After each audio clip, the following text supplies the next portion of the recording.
This is Seaham, an unassuming town located in the northeast of England. But what you might not know is that Seaham has a rich history built on coal mining industry. Now let's take a step back and show you what Seaham's really all about.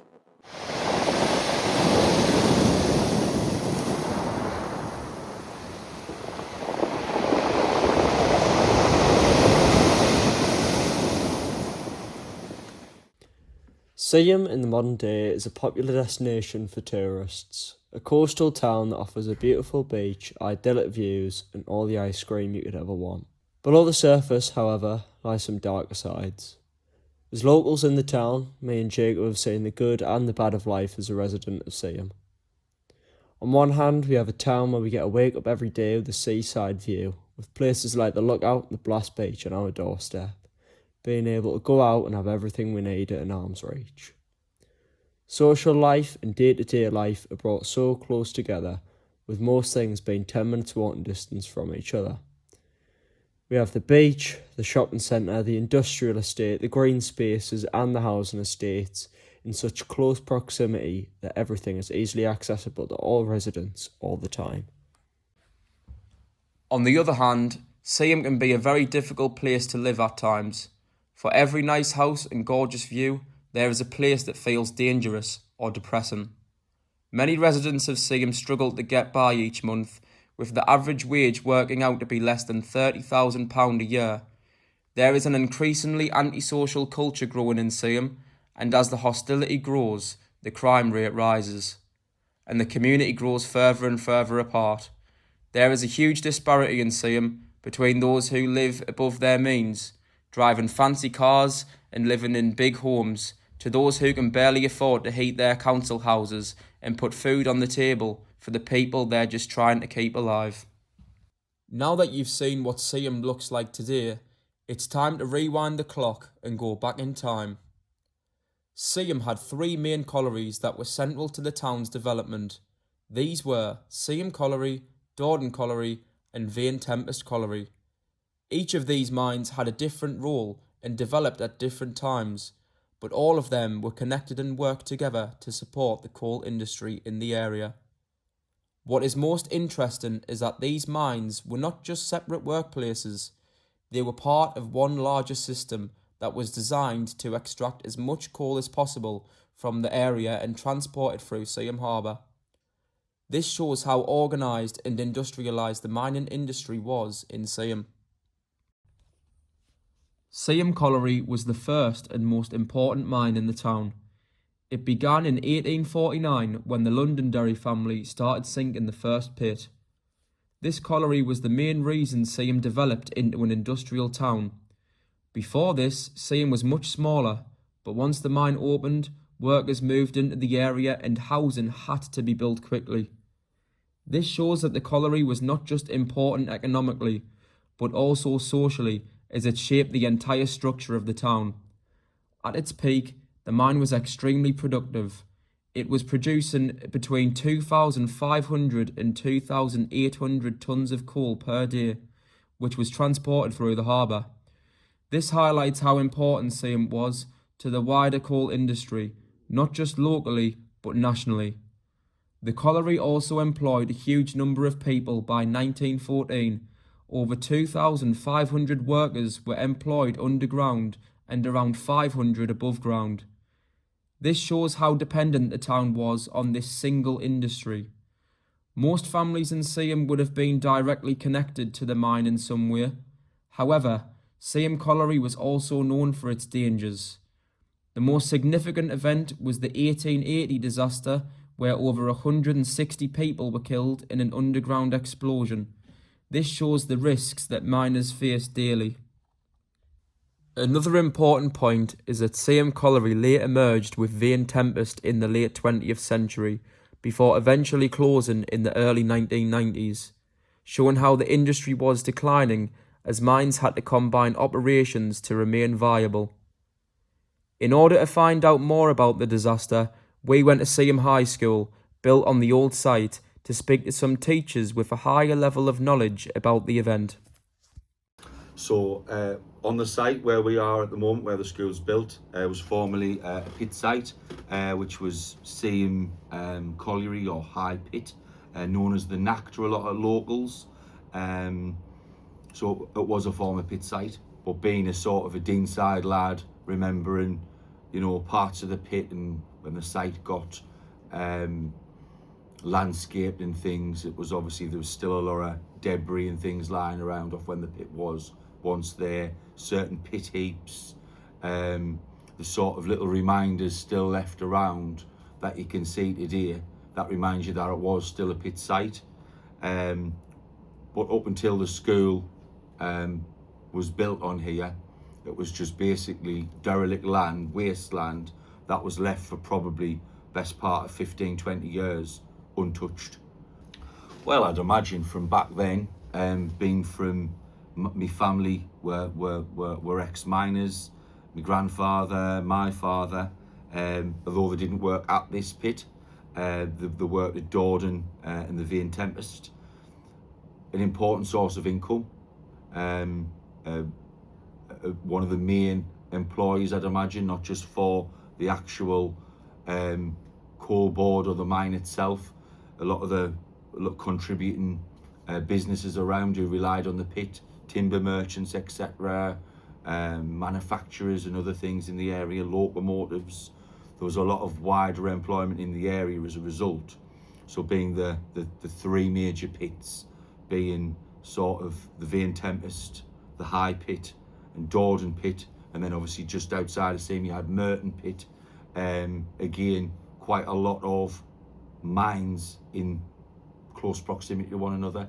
So again, a vital form of employment at the time. There was obviously the vent, the methane vent or the gas vent. That was there. There was an awful lot of debris, including, boundary walls, steps and other remnants where it wasn't fully landscaped. It was basically flattened, taken to the ground. You could see traces of certain areas where it was, but ultimately there was no real sign of this looked like a pit site, for instance, once it had been sort of landscaped before the school was built. Although we had several site visits, and it was said that a lot of things got found, such as miners' boots, hard hats, a lot of waste from the old pit site when they did landscape it finally for the school. Don't know the technicalities, if I'm honest. There was a lot of areas which flooded and things. Since the school being built, we haven't really had any major issues. If anything, there was an awful lot of soil to dig out for where the school sits at the moment, which is why at the back of the build, a lot of the playing fields and things are built up quite high. I'd say at least 10 metres higher than the actual school build is now. So in terms of spoil and everything else that was left over, there is still a considerable amount, but we've not had any other lasting issues to say that it's unsafe or anything else. I think it's very important. I think we do a lot as a school. We've got areas, we've got rewards, we've got our reward base is actually called the Knack, again for heritage reasons. So our students have a sense of belonging of where and what once stood here. We've got a poignant remember as well. We've got a memorial out the front there, which is again, we sort of don't celebrate, but we recognise the memorial when there was the mining disaster. So we do have tributes and things that go on yearly, so that students are aware of the culture, what went on here and what was here then, so they don't forget it. I think that's important for education.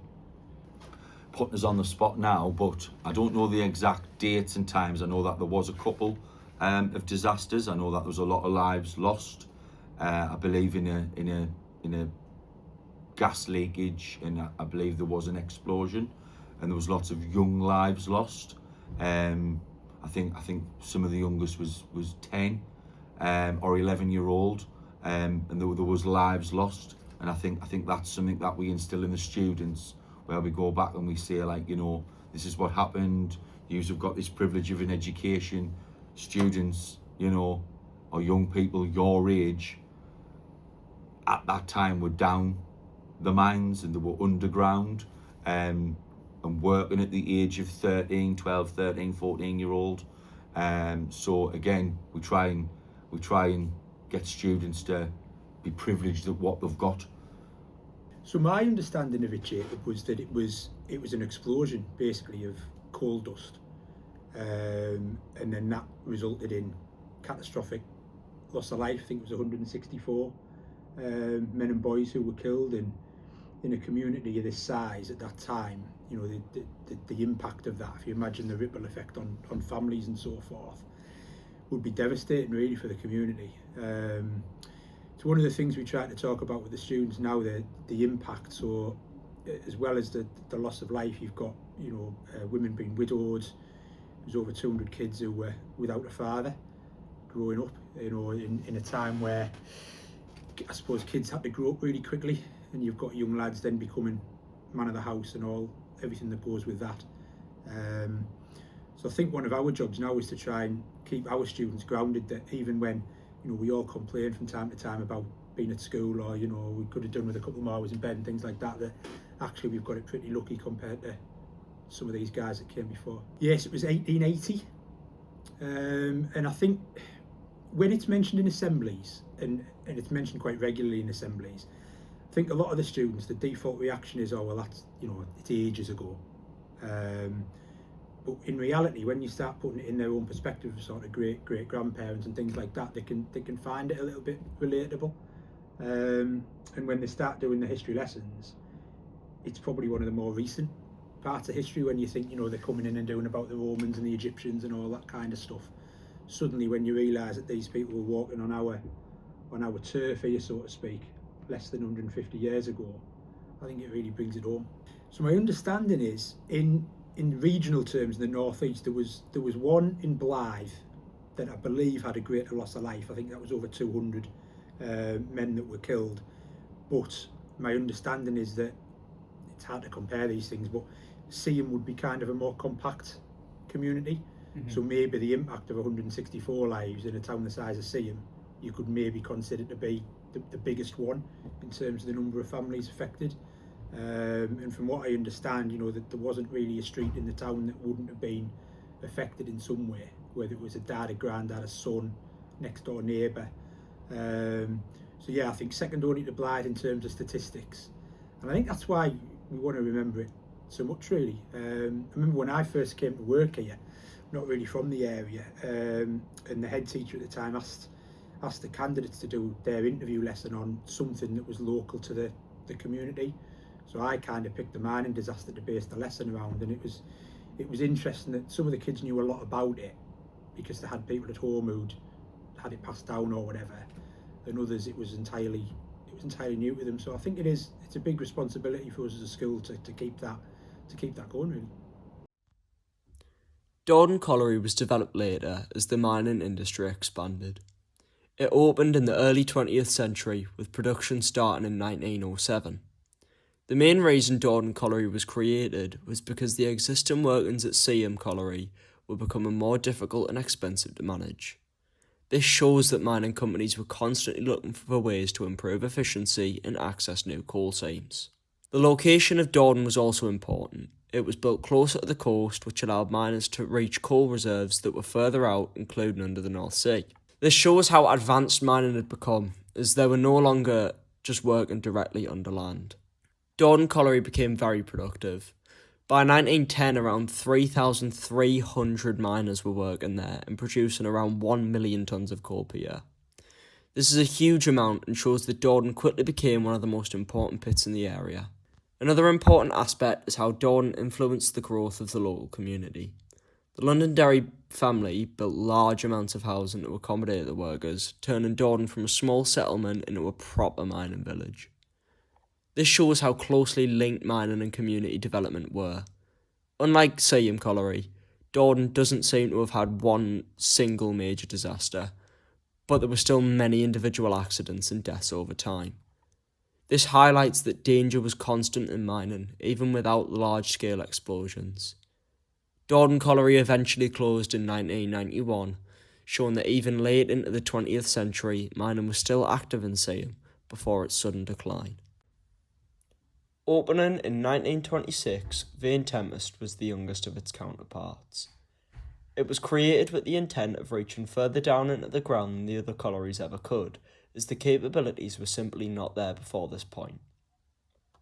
Although the work done in Vane Tempest was considered to be extremely important, it was nowhere near the sheer scale of the other two pits in Seaham, employing just 1,300 workers at its peak. Although it was not of the same working capacity as Dordon and Seaham, it still brought with it a close-knit community, now known as East Shore Village, and it is still remembered today. Vane Tempest was extremely advanced, as it was able to utilise certain freezing techniques to dig far, far deeper than Seaham and Dordon, and was able to do this while also expanding into the North Sea, something which Dordon had once been seen as advanced for being able to dig beneath. This technological edge, as well as how late it was open, leave it as no surprise that Vane Tempest was Seaham's last standing pit, holding out on closure until 1993, at which point it finally succumbed and admitted defeat. We think Vane Tempest is special for this, as its closure was almost like the final nail in the coffin for a town which had seen so much prosperity and growth from the mining industry.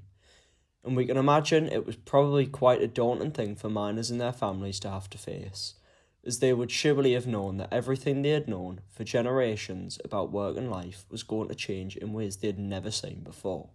As the youngest pit in Seaham, and the last one remaining, Vane Tempest was very important to local people. We spoke to my granddad, Tommy Gibson, to find out just how much of an impact it had on the lives of its workers. I'm Tommy Gibson, and I worked at Vane Tempest Colliery from 1964 till it closed 1992. I started off as a data worker, then went up to power loading, then I went on to deputy work and overman work. I wouldn't say it was safe. You made a lot of friends in the mine, more friends than enemies. It was a hard life, but it was a life what brought my family up. I have seen a couple of bad accidents and that, like, actually my own brother, he had a bad accident at the pit where he ended up losing his leg. We had another colleague who was more or less decapitated on the coal face.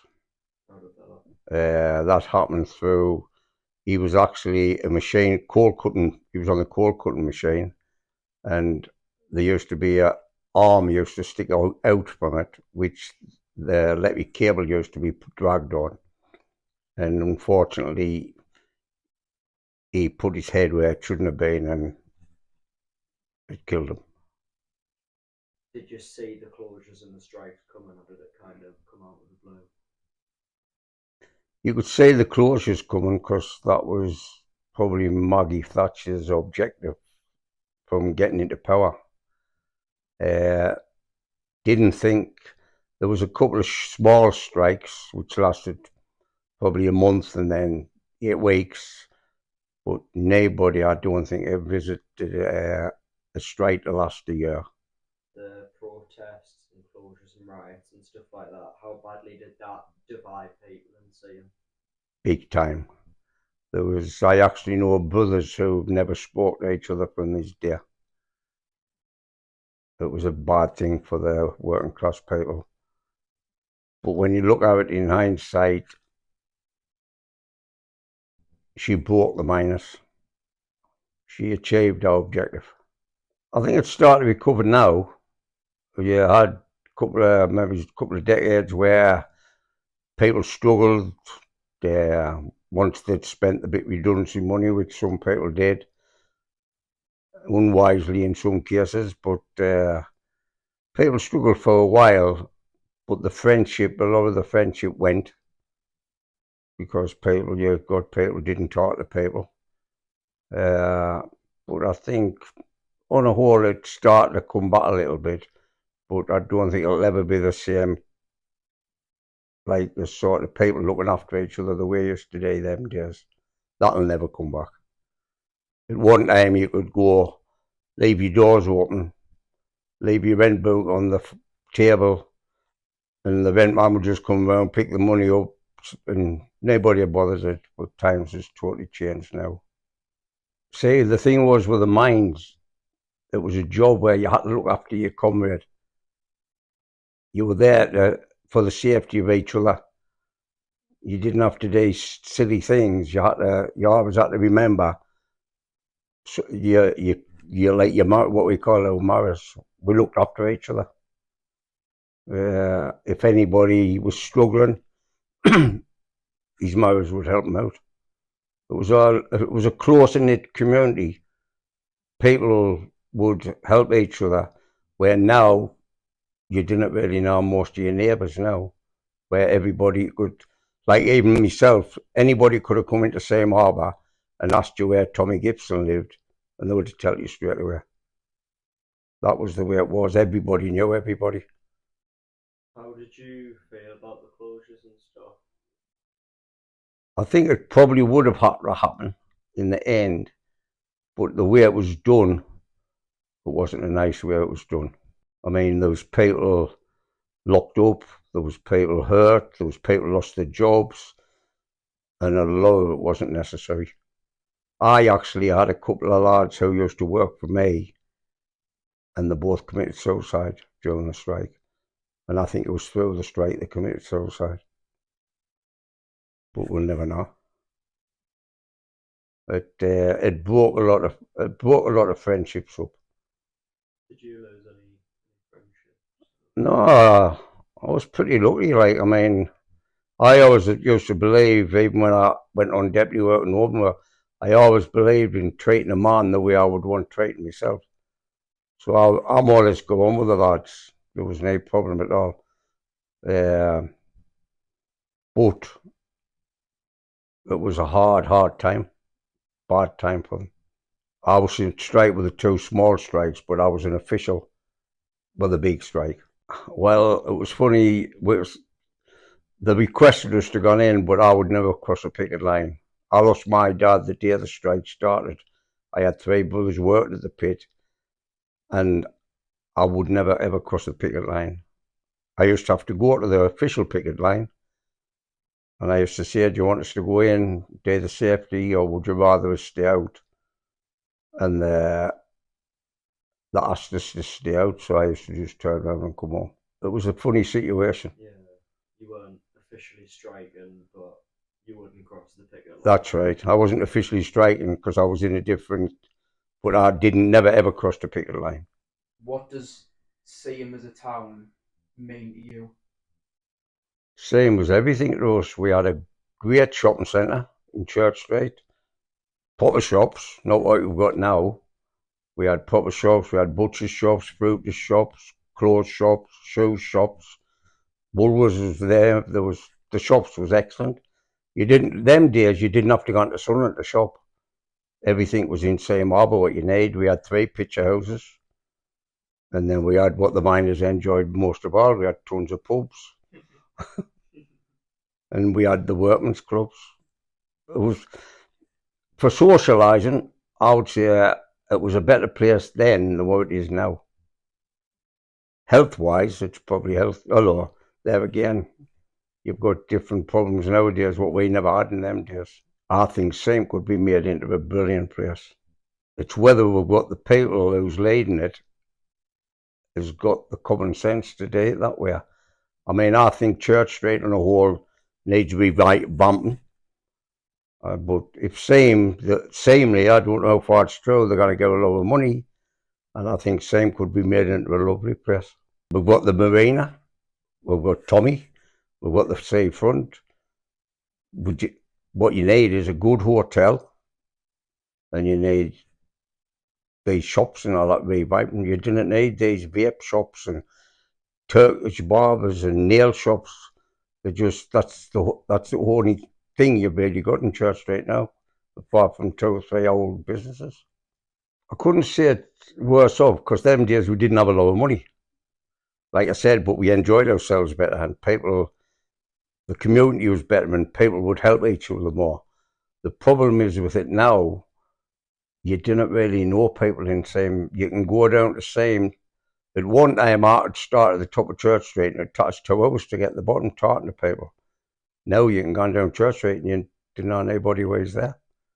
We seem to be getting people from all over the place. Whether it's a good thing or bad thing, I don't know. But you haven't got that friendship there, what used to be there. Well, this is the lamp I got when I went on to deputy work. Obviously, it's a silver lamp because that's what the officials used to carry. The miners used to be like more or less a brown brassy lamp. Yeah.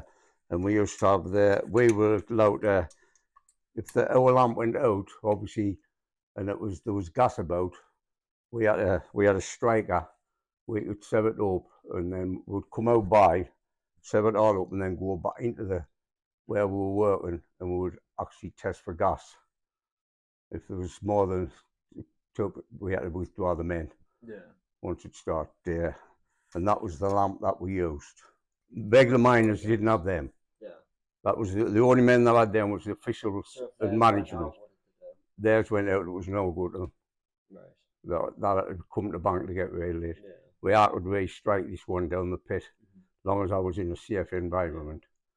And then you've got which there's not many of these left, I think now.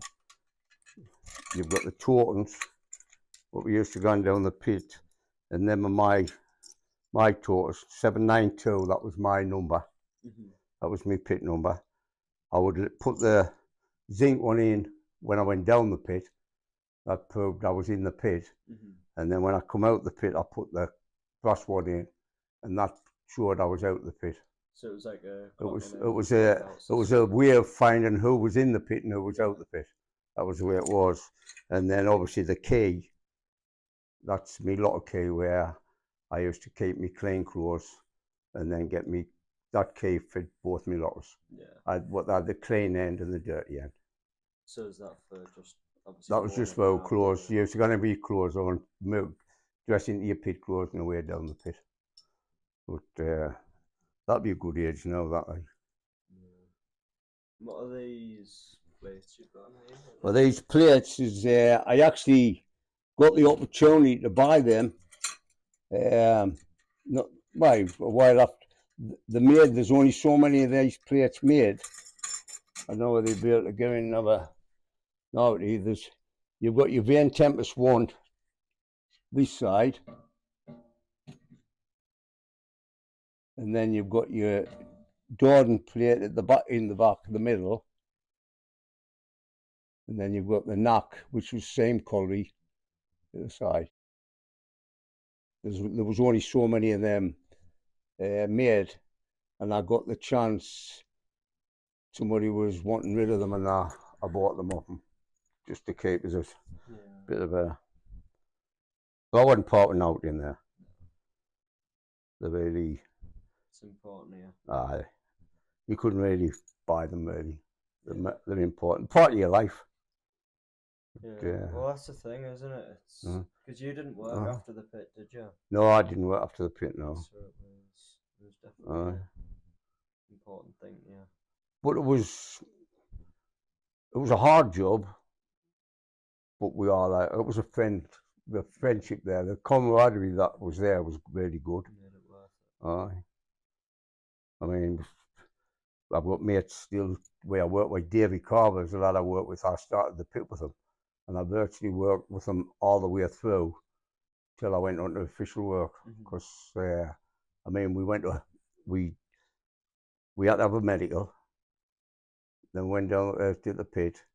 We worked at bank for a while, then we went underground, and then when you got to 18-year-old, you had to go into Horton Colliery, and we trained for the first and all that. You did your training at Horton Colliery, and I went on power loading when I was 18-year-old. So how old would you have been when it closed? Closed. I've been about 45, I think. About 45, roughly. You spent most of your life working in the pits then. Well, I spent from being 15-year-old at the pit. I never had a different job. I was in maintenance from leaving school all the What way. was that like though when you were 15, finding out that you were, going down into the mines? Like when you first went down, when you were, a 15-year-old boy, were you scared at first? No, I wouldn't say I was scared. I think it was something you just accepted. We had 3 collieries. It was a mining village and a little fishing village. When I went for a medical, and while I waited for my medical to come through, I worked for Sykes's Pubs for a week, because you had to earn money. Your mum couldn't afford to keep you them days. Yeah, there was none of this where you finish school and not get a job for. When I finished school on the Friday, I was working on the Monday. Mm-hmm. Didn't get any holidays. So straight to work. I worked for Sykes's for about, I think it was a week or 2 weeks, and then my medical results come through, which said I was fit enough to work at the pit. And I went to the pit and I was there till I finished. So basically, my whole life was spent at Vent Empress College. Did you ever work on any of the other collieries, or was it just? I done training at Horton College. When I went on to official work, I had the job of looking after Vent Empress, what we call the coal claimants, the way the coal come out, and I got in charge of same colliery and all. So I was in charge of, once the coal come off the faces, I was in charge of all the belt lines, all leading all the way till it got the same shaft. And I had men working right the way through there. So obviously, the closures like financially impacted everyone, and everyone was out of a job. But do you think it was a bit of an emotional thing as well? Oh, aye. When the hardest part was the day you were finishing. There was a funny feeling went through your body. You thought, you've worked all your life. I haven't got a job. What do I do? I've got a family. When everything gone through your mind, it's not a pleasant thought. You want to jump for joy. You were sad that the pit had closed. Probably in hindsight, it'd probably been the right thing, because the majority of the miners that is left, there's no lot left, but probably wouldn't have been there if we'd been still working it down the pit. I mean, my father died at 63 in service. I mean, he had 100% pneumonia coniosis, which is very few got that on the death certificate. But that's what my dad died of. It took its toll on your health, but it was just something you more or less accepted. That's what you did. That was a job. 80%, I would say, 80% of young lads that lived in Seaham went to pit. Either went to Dorden pit, the Vent Empress pit, or the Knock pit. That's just what Seaham was all about. That's what it was about, mining. Yeah. It was all about mining. And like you say, we all got together on the weekend and we had a pretty good time. Mm-hmm. We enjoyed ourselves. You'd save up and have a holiday once a year. That's all you could afford, but you look for everything we had them days, just tend to look forward to it. Mm-hmm. When now these days they just take it for granted. Where we thought, we're going to have Butlins for a week's holiday. We thought it was marvellous, brilliant. So obviously you didn't work after. How did you support your family? And do you think many other? Well, I got finished on medical grounds. Mm-hmm. I've got a problem with my spine and that, and the specialist at Sunderland Royal at the time, he said if I didn't put in, I would end up in a wheelchair. So basically, I was finished on medical grounds when the pit finished, But I mean, I was probably lucky in some ways because I still had a little bit of income to support my family. Other lads, some men went out and blew it, which was silly, but they'd never been used to handling that sort of money for in their lives. Was it a lot of money? Well, to us, it was a lot of money what we got redundancy. Where some people like myself, I invested mine and felt, you've got, this has got to last you the rest of your life, where some lads didn't. And I didn't blame them, what they've done. It just, they didn't have the experience and to sort of handle money. Mm-hmm. and they just enjoy ourselves, but they didn't think of it when you've got none left. That was the hardest, because there wasn't a great lot of work left around then, just, you know, it was hard. It was hard for some families, like, there wasn't a lot of work knocking about. Because when you think it, look how many men was employed. I mean, you had probably, 1,800 at Van Tempest. You had probably 1,000 at same college. Dardenne was a massive pit. It was one of the biggest, probably had 2,500 men working at Dardenne College, and the majority of them come from St. That's what so that's how many men was put out to work. For a long time, there were debates over the ethics and logistics of keeping the coal mines open in the UK. On one hand, concerns around safety especially were raised constantly, with events like the mining disasters at Seaham Colliery being prime examples of the unsafe working conditions that miners had to face every day. These arguments, however, were never enough to bring about the closure of the coal mines, due to the dependence the country had on them in terms of the economic benefit they had for the country as a whole. The fact that 90% of the UK's energy was supplied by them, the huge amount of jobs they created in the communities that found the mines to be the pillars of their friendships and families. One person would come in and disregard all of these things. One woman who decided that the mines were going to go, no matter the cost. That one woman was Margaret Thatcher, the Iron Lady. The general perspective is that Thatcher came into power with the intent to destroy the lives and communities of the working class, and destroy them she did.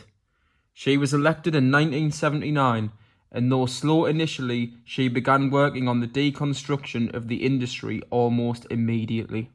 The bulk of closures occurred in the mid-80s, with over 20 simultaneous closures being announced in 1984, something which triggered a year of protest, strikes, riots and brutality between March 1984 and March 1985. The opinion of the working class was that these closures were coming on too fast and out of the blue, with no industrial replacement or opportunity, leaving most in a position where they were unable to provide support for themselves and all their families. It was viewed as an attack on the working man and an attempt at sabotaging their community, culture and livelihoods. Margaret Thatcher's priority was always money above the welfare of the working class, so although there were arguments for pit closures that related back to the health complications, injuries and deaths caused by the mines, they were never arguments that she particularly used to her advantage, but are rather used now in hindsight, weighing up the pros and cons of the mining industry. Whatever your perspective is on the mining industry being shut down, it's fair to say that it was not done in a manner that showed any kind of compassion to the working class people who relied on them to get by. Deploying the military to violently fight back at miners and pulling the rug on these communities with no backup options for a career replacement was something that created immeasurable levels of disdain and mistrust for certain people, places, and parties, which still hold true today. For example, the North-South divide and a common dislike for the police. This conversation is one of great sensitivity and is political in nature, so we felt that talking to Ray Sutherland, ex-chairman of the Miners' Union, turned financial advisor, could give us some insight into what Thatcher's plan was, how she executed it, and what impact it had on the people of Seaham. I started the pit in about 1976/77. From a very young age, I was interested in going to the lodge meetings, etc. And I think I became, first of all, I became a lodge committee man at about 22-year-old, 21-year-old. I then got the job as compensation secretary. And then the strike came along, and we were quite active in the strike, not as not as officials of the lodge, but the officials of the lodge at that time weren't actively involved in the strike, so we sort of came to the fore. And after the strike, I became chairman of the union at Van Tempest. Well, Thatcher was doing what Thatcher set out to do, because a couple of years prior to the 84 strike, the plan was to have the strike earlier. And you've got to remember the strike wasn't planned by the union. The strike was planned by Thatcher and the Thatcher government at that time. In 1982, the idea was they would create a strike then, but what happened was they didn't have enough coal on the ground, they didn't have everything in place, they didn't have the police force ready to do her bidding. That came about 2 years later, where there was enough coal on the ground. The police force in the whole of the UK had just had the biggest pay rise they'd ever had in the history, or ever since. So everything was ready. There was things going on in the background prior to that. They were encouraging haulage contractors to go self-employed, have their own lorry, have their own wagon. They weren't going to stop for a picket line. They had a wagon to pay for. They had to earn a living. So everything was right in '84.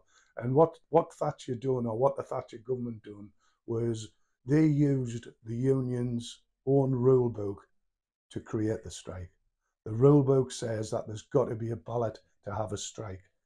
In '84, what she done was attacked certain collieries in each area. In our area, it was Herrington Colliery. The rule book also says local collieries can support their adjacent collieries if they think they're under attack. And that's how the strike came about. Herrington Colliery was attacked and was going to be closed. All the other collieries in this area joined in the strike, so we didn't have a full ballot, which was probably, in my opinion, a big mistake. However, as the strike went on, it became more and more vicious. It became polarised. We had people fighting with people. But in general, for 10 months of the strike, it was solid in this area.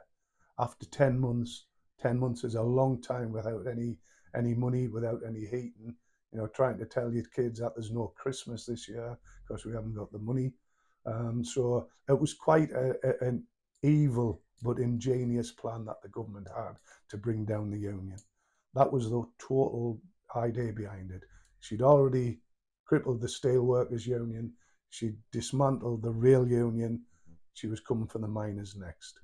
The strike, as it went on, became a tiring, it was tiring for everyone.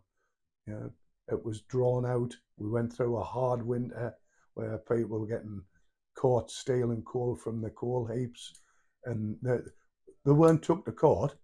They were told if they didn't go back to work, they would be sacked. That's not the way to go on in any way, shape or form. So as a union, we made an agreement that if someone got caught stealing coal and they were told to go back to work, they should go back to work. They shouldn't lose their jobs because of it. In this area, we had lads at Dordon Colliery who lost the jobs and have only recently as last year or the year before, getting their pension rights reinstated. They've never worked in the colliery since, and they lost their pensions. So it was bitter. My thoughts on Thatcher, I thought she was evil, and we actually seeing now what she done in the time. She sold the oil off, she sold the gas off, she sold the water off. All of these things which shouldn't be owned by any private enterprise are owned by a private enterprise. We don't own them, so we have to buy our own North Sea gas. That's the type of person she was, and her government, and every Tory government since. I can't say that the loss of that many jobs was a necessary change. It could have been phased in much easier. In that way, it wouldn't have had such a big impact on the community, because as a community, we were devastated. In Seaham itself, it had 3 collieries. What you've got to remember is that as of today, people pay council tax or domestic rates, as it were. The collieries paid domestic rates to Easington Council, and it was somewhere in the region of £1 million for each colliery. So immediately all 3 collieries were gone. That's £3 million that were lost to the coffers of the local area. That £3 million helped with schooling, helped with looking after old people, and all the other things that need to be done. That was just taken out the equation. And if you equate that to all the collieries in the east of Durham, that was probably about £6 or £7 million out of the budget. all those people unemployed, people who, for want of a better word, would struggle to get work elsewhere. They were employed at the pit. It gave them money in the pocket, paid money into the community. You know, the shops got the money spent on them. The pubs and the clubs, people spent money on them. Suddenly, all that's gone. It's got to have a massive effect on the community.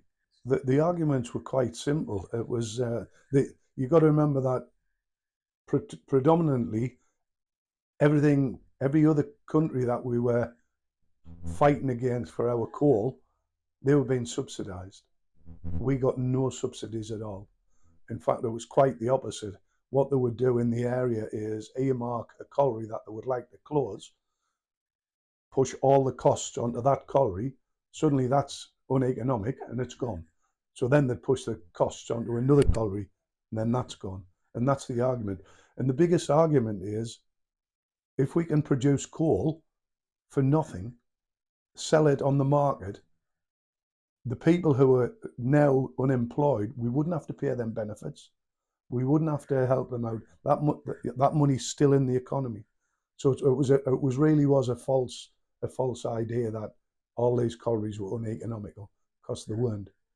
I think we followed our principles, and I think we followed our principles very well. I can remember such times as chairing meetings where they wanted to sell the homes to the miners who were living in them homes, and we had a big opposition against that. And I remember putting the argument forward that why should we not allow these people to have the homes they're living in? Because if we don't, they'll sell them to someone else and they'll be out on the street. That's not being true to your fellow workers. I'd like to think that people remember initially how strong they were and how the miners and the miners' union, through driving forces through the Labour Party in the early days, they've got to remember that that's why we've got public parks, that's why we've got the NHS, that's why people can have time off when they're sick, that's why that's why people have pensions. All of these didn't come about because someone in authority decided that it would be nice to give people things. They came about because people fought for them. And in this world, and more so further back in time, you get nothing if you don't fight for it. And it's through centuries of struggle that young people and old people have got what they've got now. Nobody came along and gave it by right. You have to fight for it. And I would like to think as a union, we fought till we couldn't fight anymore. Well, obviously the mines are gone, but it's important that we keep the history of the mines in Seaham and everywhere else alive in people's minds and in their hearts. And in the modern Seaham, we're now probably third, in some cases fourth generations who don't even know there was collieries there. We've got to keep, it's part of our history, good, bad or indifferent, it's part of the history, and we've got to keep that to the forefront of people's minds. I'm not saying that we should not move forward, because the transformation in Seaham it's been wonderful, because we could have been like lots of other places in the country where they haven't picked up from losing the mines. We've picked up massively. That's mainly because of our geographical position. For a long time after the closures of the mines, Seaham struggled. People had huge money problems, with many people struggling to find work in the area, as there was a massive lack of industry replacement to fill in for the redundancies the mining closures created. This total lack of opportunity and money also brought on declines in social life, with depression rates rising higher than ever before in the town. Seeing how bleak the future of life in Seaham was beginning to look, people quickly began leaving in search of work elsewhere, and the population shrank at a rapid rate. Those who remained were increasingly relying on benefit systems to get by. Seaham also struggled environmentally, as the land had been left in ruins, polluted by the abandoned mines and neglected by the same people who had put it in the state it was in. The Blast Beach, for example, was littered with debris from the mine shafts, and the water was heavily polluted, turning black and killing the seabed for 7 miles out. This further affected the livelihoods of local people, as fishing became much harder due to most aquatic life being killed off by the polluted water. Social unrest is still quite strong. Attitudes towards the police have been permanently affected, and relations have never fully recovered. Stereotypes towards people from the south of the country have been created which only encourage the hostility of the north-south divide. The closures and riots cost this region a lot. There has had to be so much money put into restoring the environment and job opportunities. There have, however, been improvements. Things have started to look up for Seaham. Walking around, you can see that people are happier and better off. The job opportunities are increasing and the population has not only stabilised since the decline, but begun to expand. There is still progress to be made. There are still people struggling and local people still face disadvantages compared to the rest of the country. But things are starting to look up for us. So, what would you say your favourite thing is about Seaham? The amount of small local businesses there is, especially in the hospitality sector. There's just so many small local food spots, coffee spots, cafes, the works. You're not hard pressed for hospitality around here. What do you think of the people in Seaham? We're all just a lovely bunch. I'm not from Seaham, but it feels like I am. Like everybody around here, if you know someone, they're going to say hello. It's the same as a lot of these small towns around this area. Just everyone knows each other. Everyone says hello. It's lovely. What's your favourite place in Seaham? Well, I feel a little bit biased. Are we excluding this? Why not? Just the general coastline. We've got some lovely coastlines in the northeast, and I think Seaham is definitely one of the best ones. Parkside or Ropery Park. Anywhere in like bottom end, because you know, like in Seaham you've got top end and then you've got bottom end. Never went to top end when I was a kid because I always got told to stay away from them dangerous areas. So I always hung about round here, Dordon, and then like Ropery Park and that after school. Well, I used to just live up on Princess Road, so it was like the back streets where there's a little corner shop, and I had a mate called Miles, and we used to stand on the side of the road, and we'd wave at people, and we'd say like whoever gets the most people to wave back in like 10 minutes, the other one has to buy them like a pick and mix or something from the shop. What, is that the shop on the corner? Yeah. Oh, It's a Premier now, I think. But back in the day, it was like I think it was a Shaw's or something.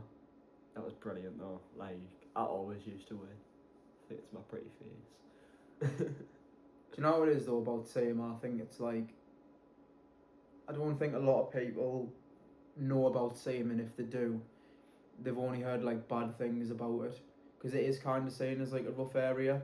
Yeah. And there is a fair bit of crime that happens, but like what people don't understand is there's like good people that live here. It's actually a really good community. Like, not so much now as it was even when we were kids. I feel like everybody was way more sociable when we were little than now. But honestly, I think you go out and see them, 90% of the people are lovely. Most people will say like, oh, you're alright. You won't have a clue who they are.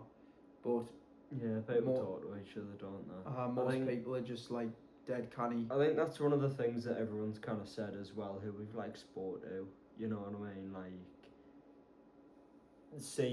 it feels like it's become less and less of a close-knit community, but it's weird because even when we were growing up, I mean, the mining strikes were decades and decades before, but the community still did feel a lot closer in it. I feel like you know everyone on your street and you know everyone the streets either side as well, you know what I mean? I mean, growing up, I used to knock about with obviously the lads on my street, but then also the lads on the street behind, and then kind of people up in Parkside as well, you know what I mean? Like everyone knew each other to an extent. I mean, I remember as well, like when I was younger, me dad's always been one of them people who would just say hi to people. And I used to say... but I think I used to be like that. And then COVID hit and I just lost all me like... Yeah. But I think I was the same. I was really socially anxious after COVID and stuff. But like I used to always say it to me dad, I was like, oh, do you know them? And he'd be like, no. And I'd be like, well, why are you saying hi to them? And he was like, it's just nice, you know what I mean? But people would do the same back, you know what I mean? Whereas I feel like now it maybe doesn't happen as much, but I still do think that the people you meet in Seaham and the people you walk past are canny people. You know what I mean? They are a bit rough. You know what I mean? I think like, everywhere around here though has got its nice ends and its like rough ends. But people don't have a lot in Seaham. You know what I mean? They never really have. So it's like all people really have is each other. And I feel like that's why the community has kind of been the biggest positive of Seaham, even since back in the days of mining. You know what I mean? It was like, well, you didn't always have money, you didn't always have food to put on the table. You never really had a lot, but you always had people. You always had people who'd look out for you. Everyone stuck up for each other. Exactly. It was like you could always go to people for help. And I feel like even now that like it's lost a bit of that. If you live in Seaham, you can always rely on the people who live around you. You know what I mean? And I feel like that's not something you can say for the rest of the country all the time. You know. Seaham has been through a lot for a relatively young town. We only want it to grow and become a better place for the people living there, but we know that sometimes you do have to look backwards to move on. Seaham as we know it, and whatever it will become, is built on the sacrifices, hardship and dedication of the miners who established it. We are proud of our local area, we are proud of Seaham, and we are proud to say that it was forged in coal.